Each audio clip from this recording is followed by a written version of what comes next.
Dans cette vidéo, je vais vous présenter Multipass, un utilitaire très pratique que j'utilise beaucoup et qui va servir à créer des machines virtuelles Ubuntu en local de façon très simple.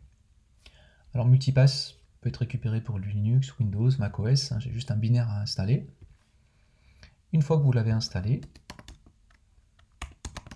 Multipass version, voilà, ici j'ai la version du client et du démon, donc 1.6.2 pour Mac. Je vais pouvoir créer des machines virtuelles. Alors déjà, je regarde, Multipass List, j'en ai pas qui existent. Pour créer une machine virtuelle avec Multipass, c'est très simple, c'est Multipass Launch. Alors on peut lui donner un nom, sinon il va en générer un pour nous. On peut l'appeler démo par exemple. Et il va me lancer donc, une nouvelle machine virtuelle, il va déjà récupérer une image et me provisionner une machine virtuelle en utilisant cette image. Donc, par défaut, ce sera l'image Ubuntu, la 20.04. On peut lui préciser d'autres images si on veut. Par contre, ça restera dans la famille Ubuntu. On peut lui préciser d'autres versions d'Ubuntu. Alors l'intérêt de Multipass aussi, c'est que en fonction de l'endroit où vous l'avez installé, l'environnement sur lequel vous êtes, il va utiliser un hyperviseur plutôt qu'un autre. Si on est sur Mac, il va se baser sur HyperKit, si vous êtes sur Windows, sur Hyper-V, si vous êtes sur Linux, sur KVM, et il va donc utiliser l'un de ces hyperviseurs pour créer ces machines virtuelles. Vous pouvez aussi l'utiliser avec VirtualBox par exemple aussi. Donc si je fais un Multipass List maintenant, j'ai donc une nouvelle machine virtuelle qui s'appelle démo. On lui a attribué une adresse IP. Multipass nous permet simplement d'avoir toutes les commandes qui sont disponibles. Alors pour gérer le cycle de vie de ces machines virtuelles, bon, pour les créer, pour les supprimer, on va pouvoir lancer un shell à l'intérieur de ces machines virtuelles, lancer des commandes sans avoir à lancer de shell, avoir des informations sur ces machines virtuelles, bon, différentes choses ici qui vont nous permettre finalement de gérer le cycle de vie de ces machines virtuelles. On ne va pas regarder toutes ces commandes les unes après les autres, je vous laisse le soin après de les manipuler par vous-même, mais c'est intéressant de voir qu'avec cet outil-là, on peut faire beaucoup de choses de façon très simple. Donc par exemple, je reviens sur la liste, j'ai donc ma machine virtuelle démo, je pourrais avoir un peu plus d'infos si je le souhaitais sur cette machine virtuelle, info démo, voilà, on a son adresse IP, la release sur laquelle elle est basée, etc. Intéressant aussi, c'est de voir le load de la machine virtuelle, donc pour l'instant il n'y a rien puisqu'on n'a rien fait dessus. Par défaut, elle est provisionnée avec un disque de 5 Go, donc on le voit ici, bon, à peu près 5 Go, il m'en reste 1,3 qui est utilisé sur les 4,7, j'ai pas mal de place pour pouvoir faire des tests, et on voit aussi la gestion de la mémoire. Donc c'est intéressant de voir un petit peu où on en est, et ce qu'on va pouvoir faire, c'est lancer un shell directement dans cette machine virtuelle. Multipass shell démo, donc voilà, je me retrouve avec un shell dans ma nouvelle machine virtuelle Ubuntu.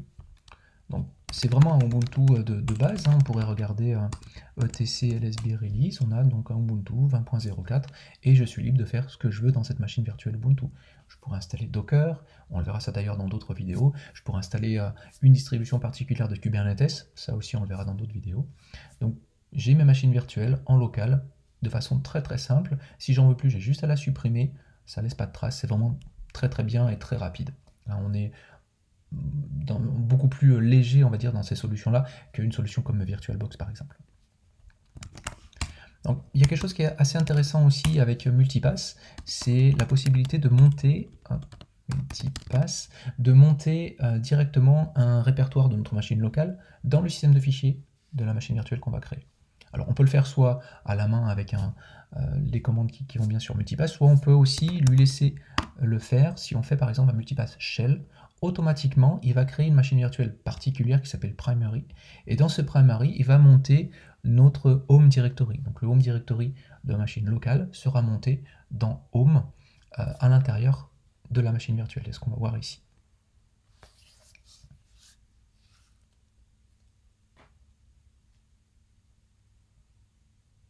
Voilà, donc l'initialisation prend quelques dizaines de secondes, c'est vraiment très rapide.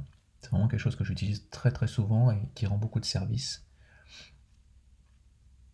Voilà, une fois qu'il a lancé la machine virtuelle, il va monter le répertoire, c'est ce qu'on peut voir ici. Voilà.